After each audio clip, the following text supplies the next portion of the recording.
Hi, or moi moi as we say in Finland.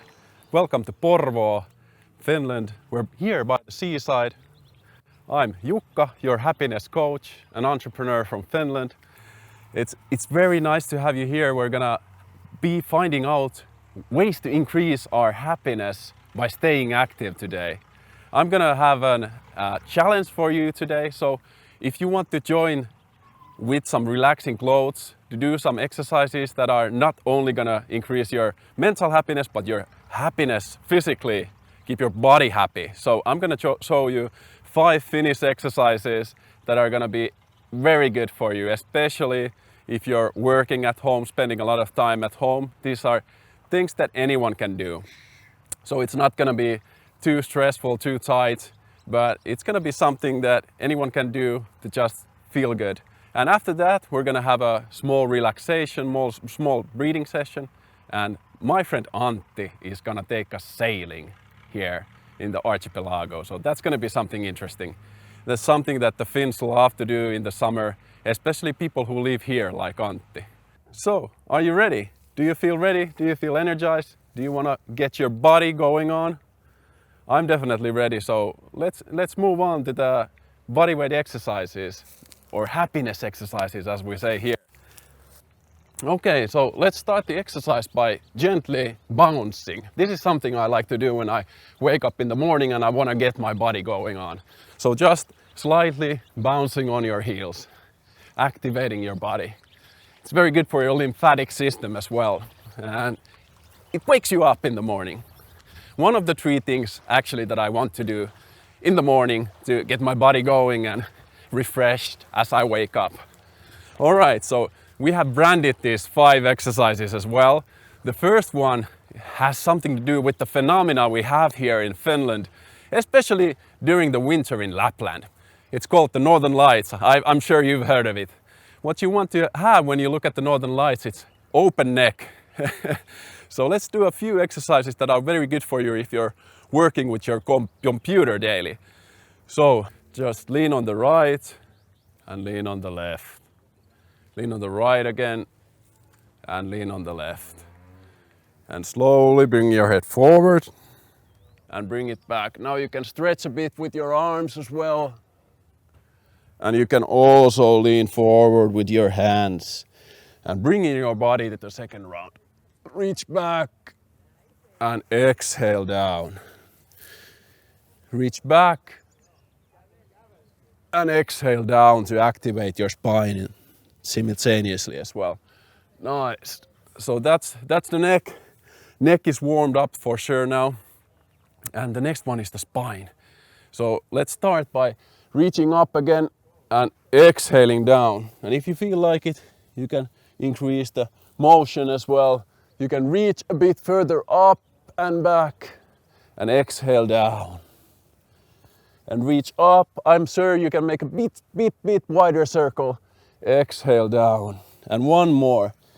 This might be actually one of the things that I started my morning routine with. And exhale down. If you want to do one exercise, I suggest this. And the other side, reach up and exhale down. And reach up again and exhale down. And one more, reach up and then you can lean backwards a bit and exhale down. Now you can wiggle a bit, catch your elbows with your hands and slowly, gently come up vertebra by vertebra and lean back a bit. Oh, a nice stretch. So the next one is the shoulder one. So that one, if you can find a wall that you can lean onto, that's nice, but you don't need it. And then you can just put your arms parallel and try to reach up, activate your shoulders, down, reach up, down, 2, reach up for 3, and reach down, reach up for 3, and a few more sets, reach up. Now you can feel it in your shoulders, reach down and one more up. Nice, nice. And now the shoulders are activated as well, the Finnish shoulders.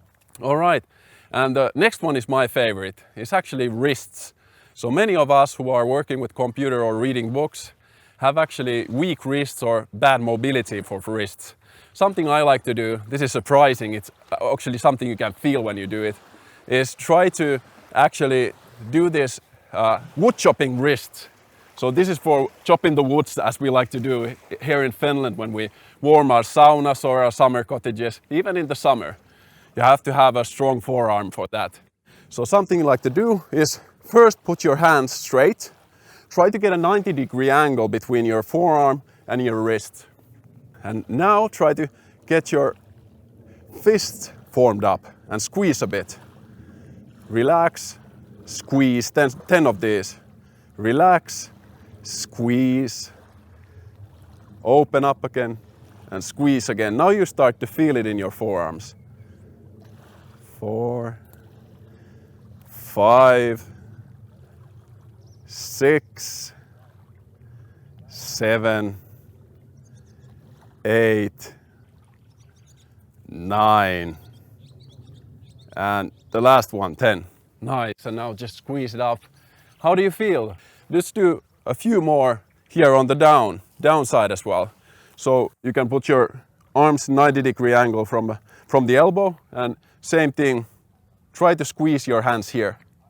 And this is where I definitely feel it as well. And this is something very good for you if you exercise anything that you have your wrists or your hands pushing something or doing push-ups or something. It's a good warm-up as well. Most people forget to warm up their wrists, and on longer time period they may get a tennis elbow also here. So a few squeezes more here and one more squeeze, squeeze, squeeze, and then relax. Now how does that feel? All right, and then actually we have only one more set of movements going on. In Finland here, the summer is closing in. Actually, I feel that it now has just begun. And one thing that is definitely our national pastime is picking berries in the forest. And especially blueberries and lingonberries are my favorites. And what you need from your body is a natural movement pattern. The ability to have flexibility in your hips, to also, like I'm here barefoot, picking berries, so you have to be able to reach down. And this is something that's actually a natural resting position for us human beings. So let's try it. Let's come down to a squat position. And most people I know have some aching in their hips here, but let's just bounce a bit here first. And if you feel this tight, it doesn't matter if you stay here. It's opening up your hips. This is actually a very good exercise to do during your days if you sit a lot. And you can also open up your legs a bit, so it might make it easier as well. All right, nice. Then come up, relax your legs, maybe stretch a bit, and then do the second set. If that was easy for you, this is something I like to do daily as well. Take your left arm, left palm of your hand, and grab your right ankle. And then look at your arm, your hand, and inhale, follow your hand up. Exhale down. Inhale up. Exhale down. 3 more on this side. Inhale up. You can feel it in your shoulders probably, in your lower spine. Very good opening movement as a morning ritual as well. Inhale up. Exhale down. And one more, the last one. Inhale up and exhale down gently. Nice, and let's do the other side. Inhale up and exhale down. Once more, inhale up and exhale down. And the third one, inhale up and exhale down. Nice. So that's definitely something that's going to open up your hips as well. How do you feel? Did you get all the way to the bottom? We are here at the beach, so we might be going to have a small breathing exercise by the pier there, if you join me. And also, good thing to remember that you do your break workout or you have an exercise is always to do a cool down and just to relax. And what's a better location than this here? I think just watching at this is something that makes your mind calm In Finland we have very much nice nature. Actually 75% of Finland is forest, and on average a Finnish person has 200 meters to the closest forest. So now during summertime actually I like a lot coming to the seaside, but also I spend a few weeks of my summer holiday always in Lapland. So that's one of the things that I love to do here in Finland, because now actually I think it has already started the midnight sun. So basically the sun is not setting at all in Finland, in Lapland. And that's probably my favorite place. That I look forward to moving one day to Lapland as well. That's my dream actually. I invite you to visit Lapland as well. It's something that is very captivating. A lot of emotions because the nature is so gentle there. And in Lapland they actually say that instead of 4 seasons they even have 8 seasons there. So the nature is changing because of the light and the temperature changes around the year quite a lot. So yeah, I was thinking about showing you a small breathing exercise that I like to do after my workouts and also in the beginning of my days. Just keep it very simple, whatever good for you. Just relaxing and coming into your breath. So if you feel comfortable now, you can sit down, you can close your eyes and get a nice posture going on. It's always good to have a good posture so your lungs are free to move. And then just inhale in through your nose, long breath. Exhale down. Exhale through your mouth. Inhale through your nose and exhale through your mouth. And now you can close your eyes if you haven't yet. And I want you to bring yourself mentally here by the seaside in Finland. Maybe you can hear the seagulls on the background. Maybe you can feel the summer breeze on your skin. And I invite you to think of one thing in your day today that you are grateful for. It can be something really mundane and daily. Maybe it can be a good chat with your loved one or your family member. Or then it can be maybe a good meal, something very simple, something that you feel that you are very grateful that you got to experience today. And exhale all of the tension out. And now you can open your eyes if you close them. How do you feel after breathing? Taking a moment thinking about something that you're grateful for today.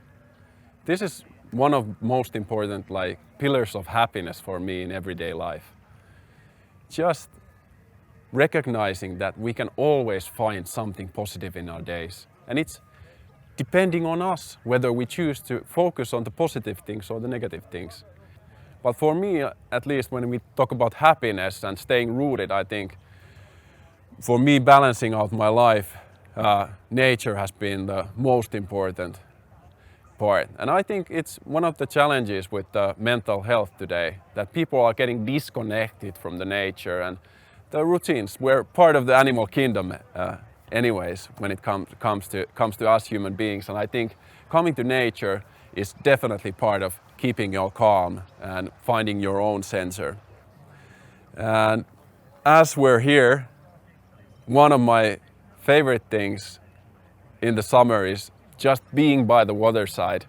And as I am not the best sailor, I have a friend who's actually an expert on this. Moi Antti! Moi moi! Welcome to my boat. My name is Antti, and that young guy over there is my son Joel. And this is my boat Morgana. I would first like to introduce my boat to you. She is a 53 years old mahogany boat designed by Ture Herlin in Sweden. She was also made in Sweden and it's in quite good condition still. Amazing work, I have to say. So it's 35 feet long, it's 10 meters and 50 cents. 6,500 kilos, and it's quite fast, I have to say. I have owned this boat for 15 years. This is my 4th sailing boat. I was 13 years old I was a Boy Scout. We had a summer camp in quite close here actually. And they had a small dinghies there. And then I had a possibility to try one. I have to say it was love at first sight. And then I sailed with my friends. They had small boats, and when I was 21, I bought the first boat of my own, small one, and then another one and another one. This is my fourth boat now. Sailing here is not that easy. The sea is not very big, but navigation is quite tricky. We have a lot of underwater stones and rocks and a lot of islands, and you really have to know where you are and where you are heading to. We are in Hamari. Hamari is a small village quite close to Porvoo, about 5 kilometers that way. The river Porvoo comes from there, and in here it reaches the sea. The sea begins here. And boating is very popular here. Almost everybody has a boat or at least access to the sea somehow. This is a boat, but to me this is also kind of a social entity. This is a place where you can meet people. You can tie very strong relationships. You sail together, you sleep together here quite closely, you eat together, you have plenty of time to talk and discuss and to go kind of in deeper subjects and so on. All the best friends of my adult life, they are from this boat. We have first kind of met here and talked and so on. And this is also a place to meet with yourself. You have time to think and to see how you react in different situations. And if there's a strong wind or storm, you have to act and have patience and stay calm. But if there's no wind at all, you really need that patience. Or of course we have the engine, so we can sail or drive by engine, but it's not that fun. Like in Finland, we have a very beautiful nature. We have a lot of islands. We have the sea. We have thousands of lakes. And in Finland, we have this so-called everyman's right. We can go to these islands. It's illegally okay to go there, but you just cannot go close to buildings and so on. You have to give people their space and so on, but you still have to access all these islands. And I think it's very special.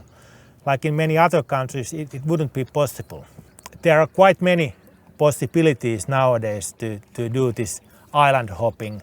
They can rent boats. Renting boats is quite popular actually, canoes, or they can take ferries to different islands, or they can take a bike and bike along the coastline and take a ferry to an island and so on. First, I would like to say that sailing is not that hard as many might think. You just need to learn how to navigate a little bit, how to use sails on the boat, of course, but still you can learn it quite fast. It's a different matter if you are racing, then it's more difficult to get the last 5% of the speed or last 10% of the speed. Then it takes a lot of skills and practice. But normally you just hoist sails. You have to observe the wind, where the wind is coming. Now it's there, north is there. For instance, it would be very easy to leave from here, just untie the ropes and go. Of course, you have to have all the safety gear with you and so on, and be careful, but still you cannot learn it otherwise. You just have to go. Day trips are quite nice, but still I prefer to stay for a night because it's very nice to sit here in the evening and drinking coffee or tea or whatever, and waking up in the next morning in a boat and planning the day and studying maps a little bit, and the feeling of leaving and arriving, it's great. In Porvoo area there's a place called Ekshär. It's a very nice place. We go there very often. The nature is great and open sea. You can see the horizon and so on. It's great. I also like to go to the west, Åland Islands and Hanko and beyond Hanko. There are a lot of beautiful islands there, but also east from Porvoo, a lot of beautiful islands, but much less people. There's always place for your boat in a harbor and so on. And sometimes we sail to Estonia as well. It takes one day sailing there, and nice places there as well. This is the most important knot you really have to know if you go sailing. It's called bowline knot, paalusolmu in Finnish. And there's a kind of a little story how to make it. First you make a pond or a little lake like this. And this is a dragon. Dragon comes out of this little lake, goes around this tree, and then goes back to this lake. You can trust this knot, and no matter how tight this is, you can always open it. You just do like this. Well, there are so many memories. I should take my logbook and read all the stories from there, but when the kids when they were young, they didn't have the patience to be in a boat for the long day. Then you had to kind of plan your way differently. We just spent like 4 or 5 hours in a boat, and then we came to a harbor, and then they were busy to go to play and then swim and so on.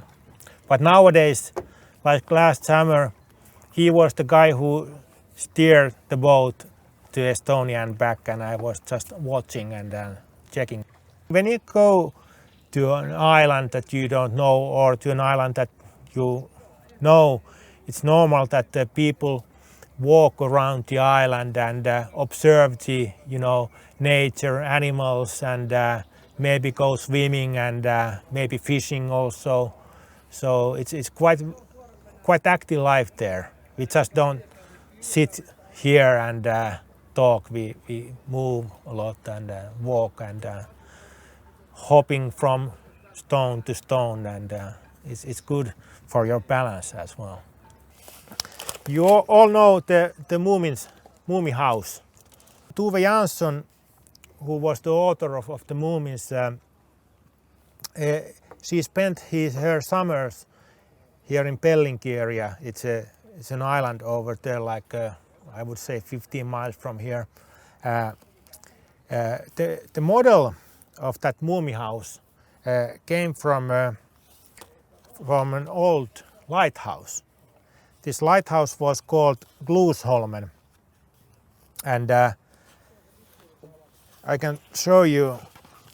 The lighthouse looked like this, and this was the model for Mummy House. It doesn't exist anymore like this, but still it was like this. We are now we are not now in this map. We are somewhere here, but this is the place, Kluusholmen, where the Mummy House was located, or this lighthouse was located at the time. And then there's also Klovharun, is a small island here where Tove Jansson spent a lot of time living there. And when it was stormy, I was told that the boats could not go close to these islands because it was quite rocky and difficult to go there. So she just jumped from the boat with her gears and swam to this island. So she was very tough lady, I have to say. When you sail, all your senses are kind of open.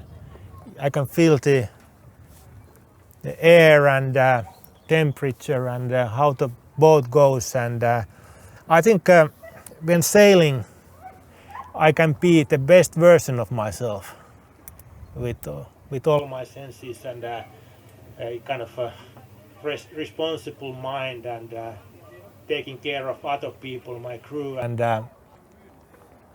enjoying the nature. And there are many places where you can rent a sailing boat, or you can kind of take you can be a member of a crew of a boat, or you can just ask if you have Finnish friends if they have boats.